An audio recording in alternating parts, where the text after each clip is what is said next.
Olá, amigos! Sejam todos bem-vindos a mais 2 capítulos do livro Intercâmbio, psicografado pelas médiuns Alaide Silva e Lúcia Maria Secron, ditado pelo nosso querido amigo Luiz Sérgio.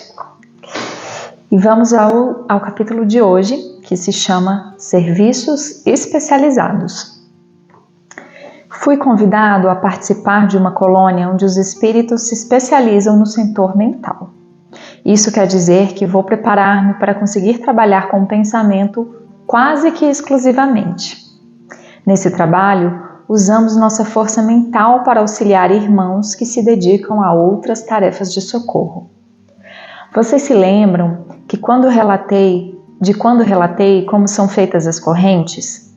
Isso Luiz Sérgio relatou lá no primeiro livro, no O Mundo que eu Encontrei. Eu vou deixar aqui na descrição do nosso vídeo o link desse vídeo em que foi falado sobre isso. Disse que em cada plano é feito um elo e, quando a reunião ocorre entre os encarnados, estes estão sempre sob a proteção de irmãos desencarnados que acodem no momento de necessidade. Se, porventura, ainda não bastar, a solicitação é feita ao plano espiritual para que o socorro seja efetuado. Lembram-se ainda que mencionei que a corrente pode ser feita de baixo para cima e de cima para baixo? É claro que não há embaixo nem em cima, mas é uma maneira que estou usando para indicar os planos dos espíritos elevados ou inlevados e dos menos evoluídos.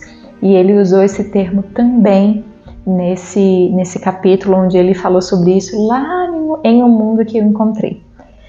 E aí nós temos uma notinha aqui.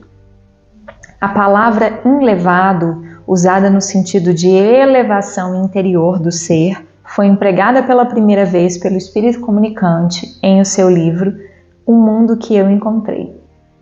Vou colocar aqui o link para vocês, ok? Vamos continuar a nossa leitura. Ora, para que a corrente se efetue, é necessário que haja irmãos em concentração, vibrando e enviando sugestões que deverão ser recebidas pelos solicitantes. Esses irmãos que têm por missão formar correntes vibratórias possuem grande treinamento para se tornarem eficientes. O treino deve ser feito em qualquer grau de evolução do espírito, pois as vibrações enviadas da espiritualidade acodem o plano imediatamente inferior, que, quase sempre, é o de origem do espírito principiante. Explicando melhor, eu estive até agora trabalhando como mensageiro em atendimento direto aos irmãos encarnados.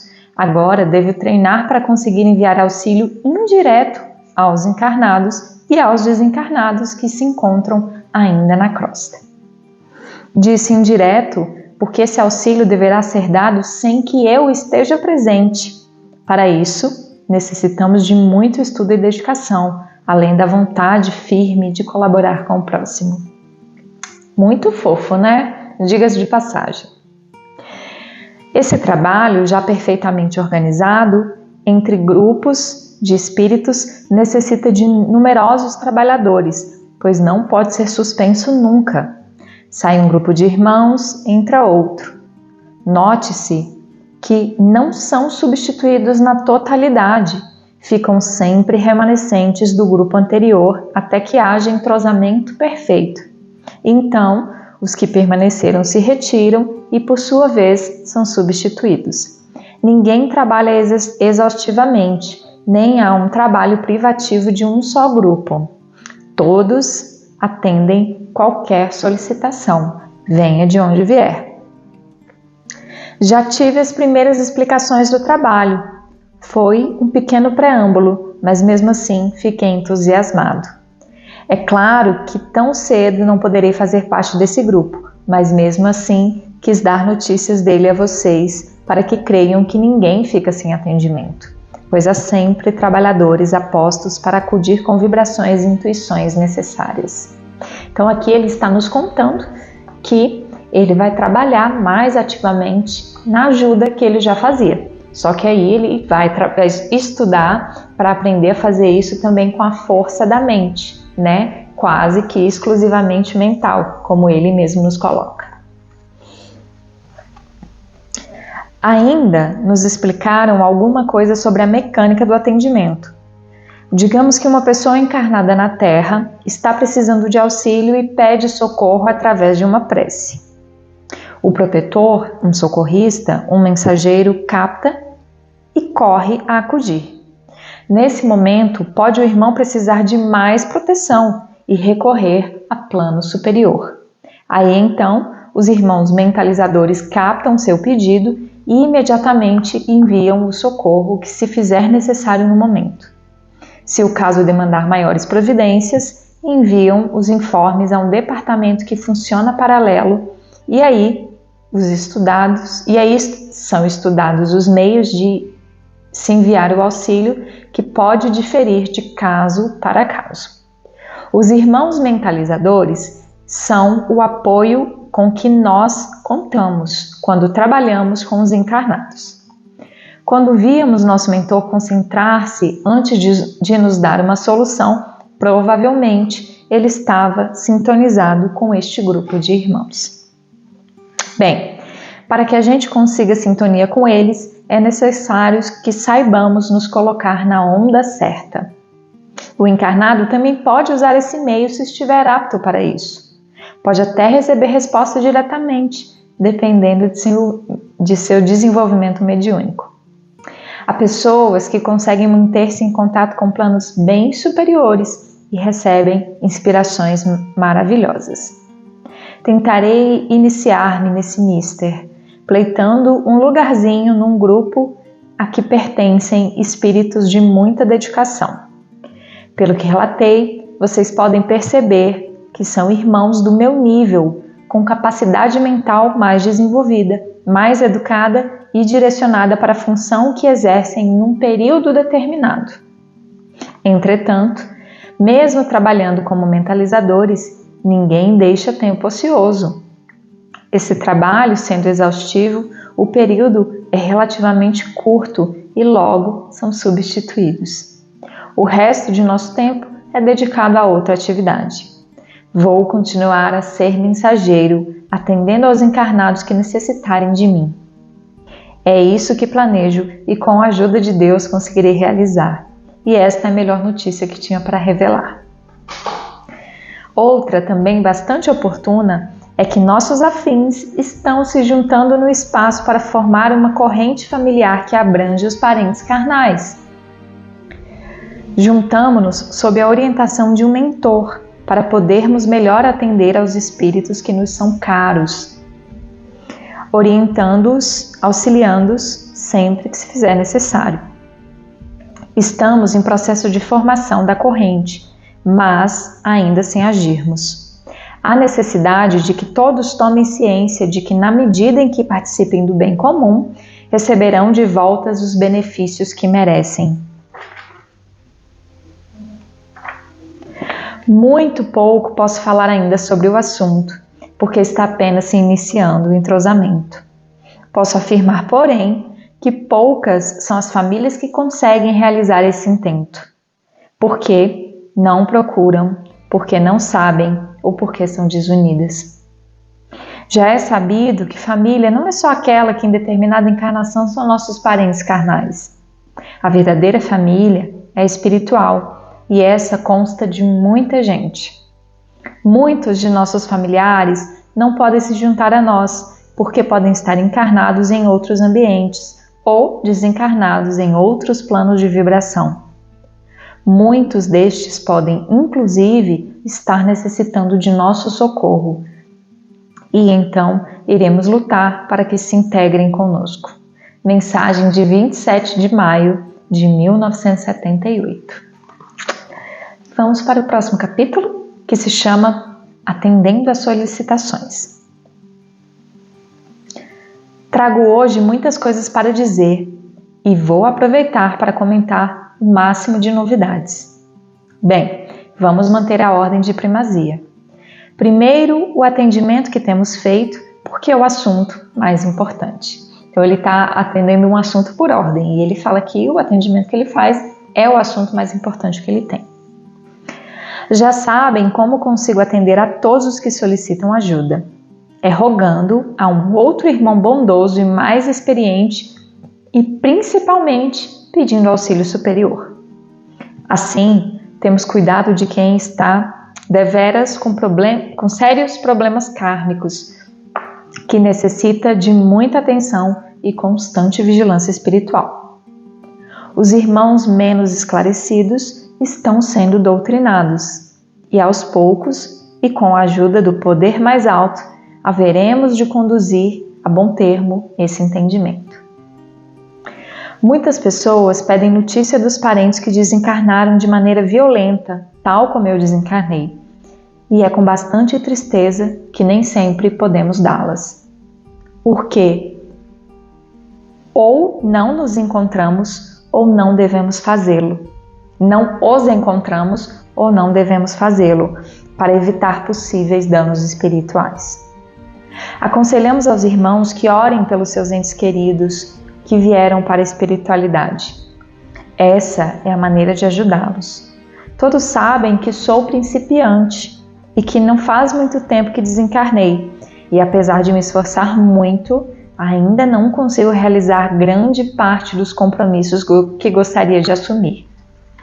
Se Deus permitir, continuarei o meu progresso espiritual para poder auxiliar cada vez mais a todos os amigos, a todos os que em mim confiarem. Há o caso do irmão do Nordeste, que foi encontrado em estado de extrema revolta e nos criou dificuldades para conseguirmos palestrar com ele. Não pudemos ainda trazê-lo para a nossa colônia. Evito mencionar-lhe o nome para que a família não fique aborrecida. Como a mamãe recebe muitas cartas de todos os estados, será difícil identificá-lo. Aliás, quando vocês chegarem a publicar essas notas, provavelmente o irmão já se terá elevado o bastante para deixar de se preocupar seus familiares. Então, só explicando aqui. Assim que Luiz Sérgio desencarna e começa a enviar suas mensagens, a família passou a receber muitas cartas de pessoas pedindo ajuda, socorro para seus entes queridos que também haviam desencarnado, pedindo que a mãe de Luiz Sérgio, a família de Luiz Sérgio, falasse com Luiz Sérgio para que Luiz Sérgio acolhesse essas pessoas. Então, esse caso que ele cita é um deles. Aparentemente, essa pessoa desencarnada morreu de uma forma trágica e estava revoltado, por assim dizer, e era uma pessoa do Nordeste. Então, por isso que ele cita isso. Sei que há espíritos que têm autorização de relatar certos fatos que lhes são indagados. Trabalhando com médiuns apropriados, contribuem às vezes para despertar os incrédulos. Eles apresentam provas de que existe algo além da vida material e aqueles que descreem podem acabar acreditando, vindo a se iniciar no estudo espiritualista. Essa não é a nossa atribuição, portanto, não nos foram dados meios de prever acontecimentos nem descobrirmos certas coisas acontecidas no passado. Devemos sim ajudar as pessoas a entender a doutrina dos espíritos, porque aqui rege todos nós encarnados e desencarnados. Como uma das leis principais dessa doutrina é o amor ao próximo, vamos nos exercitar começando de nossa casa. É a razão pela qual estamos convocando a reunião da família. Há uma meta bem determinada, que é a de incentivar o bem-querer entre todos os membros que a ela pertencem. Para que isso aconteça, é preciso que todos se conheçam. Há famílias cujos membros nem sempre são conhecidos de parentes mais distantes no tempo e no espaço. A distância, conforme vocês já sabem, não é obstáculo para a formação da corrente fraterna. Ele está comentando que a família dele, a família espiritual a que ele pertence, está formando um elo para protegerem seus queridos encarnados. Então ele está falando que muitas famílias podem fazer isso, mas que nem todas fazem, por desconhecerem que elas podem fazer isso, por não se darem bem e por outros motivos. Há necessidade de entrosamento de todos com um único objetivo, que nem sempre é o mesmo em cada etapa. A primeira etapa é a do conhecimento mútuo. A segunda tem como objetivo olhar fraternalmente para todos os componentes familiares, sem ressentimentos, livre de pesares contra uns e outros. Iniciamos uma nova etapa. Estamos na escalada espiritual, se assim procedermos. Todos somos portadores de qualidades boas ou más. Vamos ter boa vontade, pedindo o auxílio de Jesus, para não condenarmos, não julgarmos nossos familiares e não lhe notarmos os defeitos. Todos eles são iguais a nós, não há nenhuma diferença digna de nota. Pode acontecer que em dignas famílias, atualmente, encarnem espíritos maus, que provoquem sérios aborrecimentos a todos. Ninguém deve duvidar de que essas criaturas assim se apresentam porque ainda não conseguiram, como a maioria dos familiares, reabilitar-se e aprender o bom caminho para a evolução. Quando condenamos acremente um irmão, estamos condenando o nosso passado. Ontem não éramos como somos hoje e ainda seremos melhores com a graça divina. Não quero dizer que nós devamos isentar dos problemas de educação. Tentemos conduzir todos os nossos familiares pelo caminho do amor cristão, pela trilha que nos eleva, pela conduta mais reta que nos for possível entender. Porém, tudo isso sem críticas nem maledicências. E aqui ele está falando de nós, encarnados, tá? É um conselho que ele está dando. Os relatos maldosos de atos praticados por outrem não conferem a quem os pronuncia créditos espirituais. Ao contrário, há uma onda de descrédito em torno de quem emite conceitos em desacordo com a caridade aconselhada pelo Mestre. Então ele está dizendo, não julgue, não critique, ainda que a outra pessoa realmente esteja errada. Confesso que eu e todos os espíritos que formam nosso núcleo familiar também vamos ter muito treino para alcançar o objetivo desejado, mesmo já possuindo alguma prática desse comportamento. Não sei se vocês vão entender, isto é, se me expliquei bem. Para exercitar essa boa qualidade aconselhada, há um pequeno exercício que podemos fazer. Sempre que dispusermos de tempo, mentalizemos um por um dos nossos familiares, atribuindo a cada um deles as boas qualidades que realmente possuam e que nós já tivemos oportunidade de conhecer. Por menos dotes que uma pessoa possua, sempre encontraremos algo que mereça ser considerado como uma boa qualidade. Aqui deixo uma recomendação. Não façam em conjunto essa apreciação. Não comentem uns com os outros, mostrando boa vontade. Dizem meus superiores que o resultado é negativo. Mensagem de 30 de junho de 1978. Então ele está dizendo assim, olha só, é um conselho, é um exercício e vamos todos nós que assistimos Luiz Sérgio praticar isso durante nossa semana. Mentalizar uma a uma das pessoas de nossa família. Você tem a família grande, né? Faz o seu pequeno núcleo familiar, seus pais, seus irmãos, seu marido, seus filhos, sogro, sogra, se quiserem, né? Apesar de serem parte do núcleo da outra família, da família do seu marido, sua esposa, mas as pessoas mais próximas. E pensem no que essas pessoas têm de bom, porque ainda que sejam pessoas completamente desajustadas, existe pelo menos uma coisa de boa em cada uma dessas pessoas. Mas ele coloca uma ressalva. Não faça com outras pessoas. É um exercício para você. É um exercício para a gente aprender a parar de julgar, aprender a olhar o que há de bom no outro.